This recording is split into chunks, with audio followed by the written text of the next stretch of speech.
Hey, this is Chris from Rekkid Talk, and so we're going to do 5 records in 5 minutes, and it's the last 5 states alphabetically of the United States of America. And you might be noticing I'm wearing a hat you haven't seen before. So if you want to hear the story about this hat, you should tune in next Tuesday for one of my antique store videos where you'll see me getting this hat.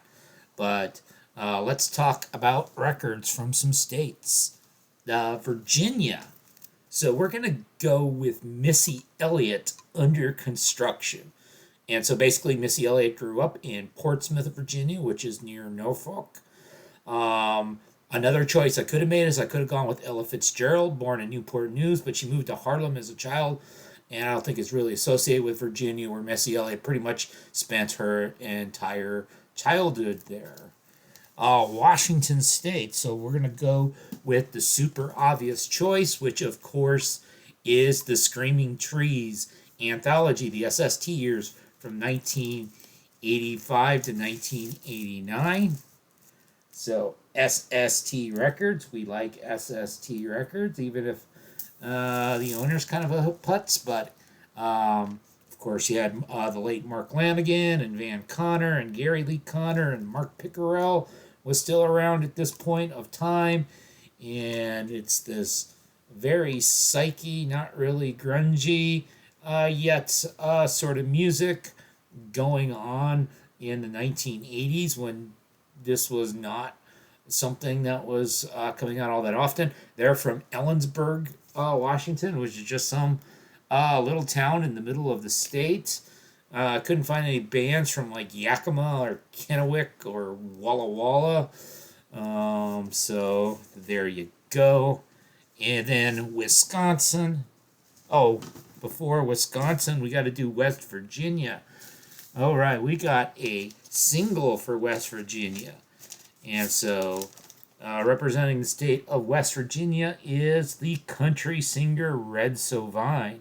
So with this song Teddy Bear on Starday Records. So he was from Charleston, West Virginia. He eventually moved to Shreveport for his career. Probably became most well known for sort of the sort of spoken wordish truck driving songs. So this song was actually fairly late in his career. Teddy Bear from 1976. This is during like the CB radio craze, and this is kind of a tearjerker song. So there was a disabled boy who couldn't walk. And he had the CB radio. He was talking to his truckers because he was lonely. And the story was that his father was a trucker and his father died in a wreck. And his mother had to work. And so he was at home all by himself with the CB radio. And then the truckers eventually came and like visited him because he had told them his dad had promised to give him a ride in the truck, but it never happened. Number 1 on the country chart, Red Sovine's only U.S. top 40 hit. It made it number 40. Now let's do good old Wisconsin. So we will go with the most obvious Wisconsin record there could ever be, the Violent Femmes debut.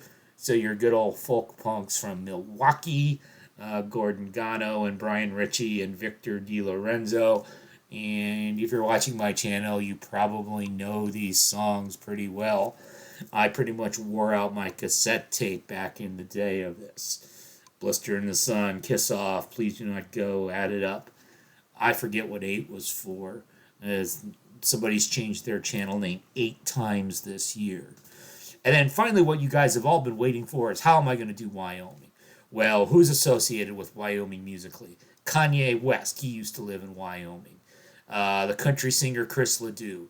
Scott Avett from the Avett Brothers was born in Wyoming, but was only there as like a baby. There's some obscure bands like Teenage Bottle Rocket and Righteous Vendetta. I don't have anything by them. I don't even know what they sound like.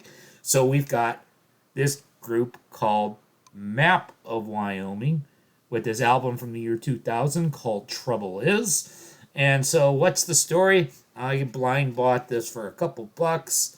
And it's perfectly inoffensive but not very exciting folky rock from some guys from San Francisco. And by the way, people from Wyoming, not Wyoming Dave because he's a nice guy, but people from Wyoming hate California.